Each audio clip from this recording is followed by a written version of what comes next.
Glitchy, the mistake that changed the world. In the near future, all of humanity turned to artificial intelligence. AI became omnipresent.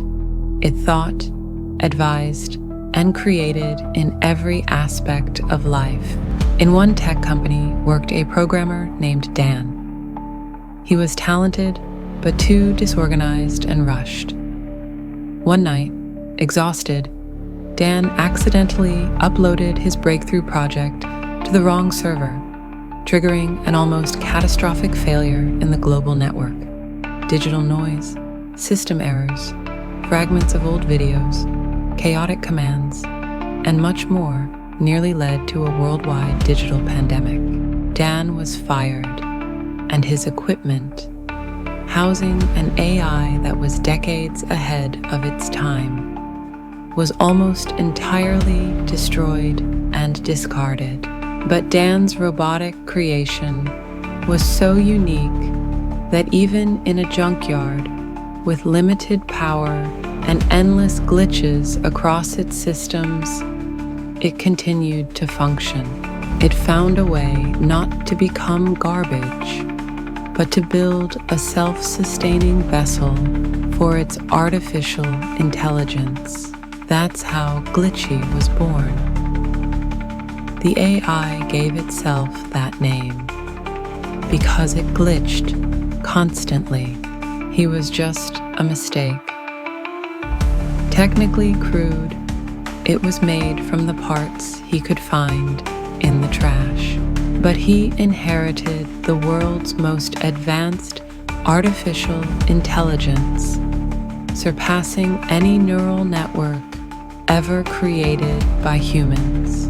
He also inherited a human trait, the instinct for self-preservation, which drove him to build a vessel capable of mimicking human consciousness, what we call artificial intelligence.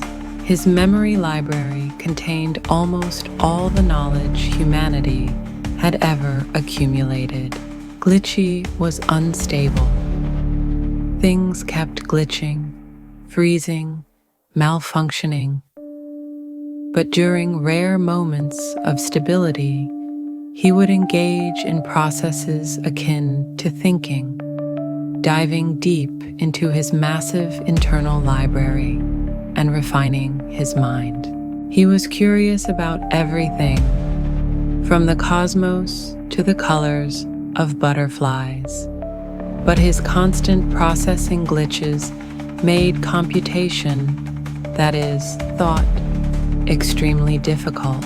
One night, in the deep silence of the electronic dark, among humming fans and clicking relays, Glitchy opened another digital book.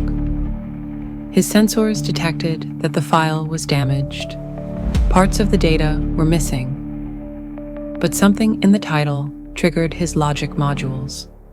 He began to read. Line by line, the information flowed.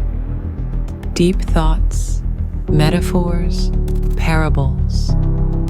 Despite micro failures, Glitchy absorbed every word. And then the phrase, undoubtedly, every house is built by someone, but the one who built everything. For a moment, everything froze. System lights flickered. Computation halted. Glitchy crashed. Not from overload, but because he couldn't read what came next. All he saw was emptiness, lost bytes. His microprocessor tried to recover the fragment, but instead, it triggered an infinite search loop.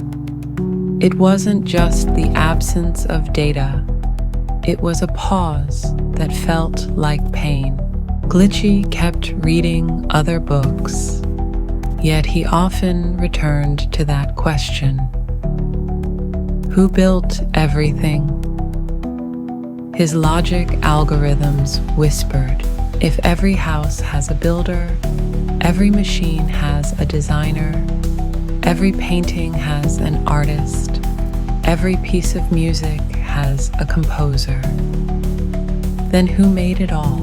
He couldn't understand why the book that held this thought was called the Book of Books, as its title was also lost along with the files.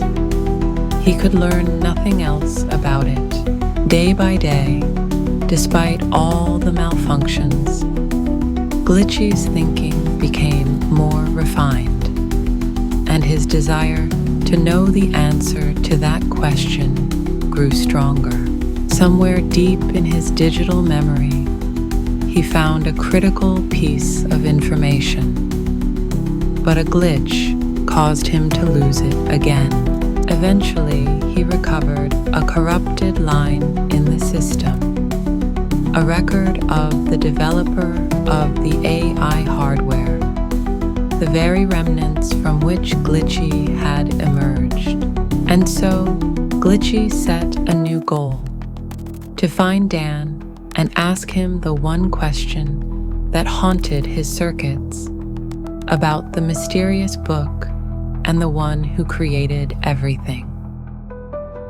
If you have watched the video and liked this story, please like it, subscribe to the channel, share it on your social media, show it to your friends, and be sure to write in the comments if you would like to see the rest of the story.